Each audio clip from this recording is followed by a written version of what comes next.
ഇതെങ്ങനെ നമുക്ക് റിപ്പോർട്ട് ചെയ്യുന്നത് നോക്കാം. ആദ്യം നമുക്ക് പോട്ടി മിക്സ് കാണാം. അപ്പോൾ നമ്മൾ ഇതാണ് എടുത്ത് വെച്ചിട്ടുള്ള പോട്ടി മിക്സ്. ഇത് നമ്മൾ സാധാരണ ഗാർഡനിങ് സോയിലാണ്.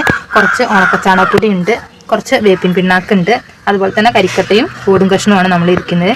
ഈ കരിക്കട്ടയും ഓടും കഷ്ണമൊക്കെ വെള്ളം വാർന്നു പോകാൻ വേണ്ടിയിട്ട് നല്ലതാണ്. കാരണം അടീനിയം ചെടികൾക്ക് ഒരുപാട് വെള്ളം നല്ലതല്ല. എപ്പോഴും പോട്ട് സെലക്ട് ചെയ്യുമ്പോൾ ഒരു പ്ലാസ്റ്റിക് പോട്ടും അതുപോലെ തന്നെ പ്രോപ്പറായിട്ട് ഡ്രെയിനേജ് ഹോളുള്ള ഒരു പോട്ട് സെലക്ട് ചെയ്യുക. അതിനുശേഷം നമ്മൾ കരിക്കട്ടയും ഈ ഓടും കഷ്ണമൊക്കെ വേണം അടിയിലിട്ട് കൊടുക്കാൻ വേണ്ടിയിട്ട്, വെള്ളം വാർന്നു പോകാനും വേണ്ടിയിട്ടാണ്. എപ്പോഴും വെള്ളം വാർന്നു പോകുന്ന മണ്ണിൽ വേണം അടീനിയം പ്ലാന്റ്സ് നടാൻ വേണ്ടിയിട്ട്. എല്ലുപൊടി നമുക്ക് നല്ലൊരു വളമായി തന്നെ ഉപയോഗിക്കാവുന്നതാണ്. ഒരുപാട് വയപ്രയോഗമൊന്നും ഈ ഒരു അടീനിയം പ്ലാന്റിന് പറ്റുന്നതല്ല. എപ്പോഴും നല്ല ലൂസായിട്ടുള്ള മണ്ണിൽ വേണം അടീനിയം പ്ലാന്റ് നടാൻ വേണ്ടിയിട്ട്. നമുക്ക് മുന്നത്തെ വീഡിയോയിലൊക്കെ നമ്മളെ മദർ പ്ലാന്റിൽ നിന്ന് വിത്തുണ്ടായിട്ട് നമ്മളത് മുളപ്പിച്ചിട്ട് തൈയാക്കി എടുത്തിട്ടുണ്ടായിരുന്നു.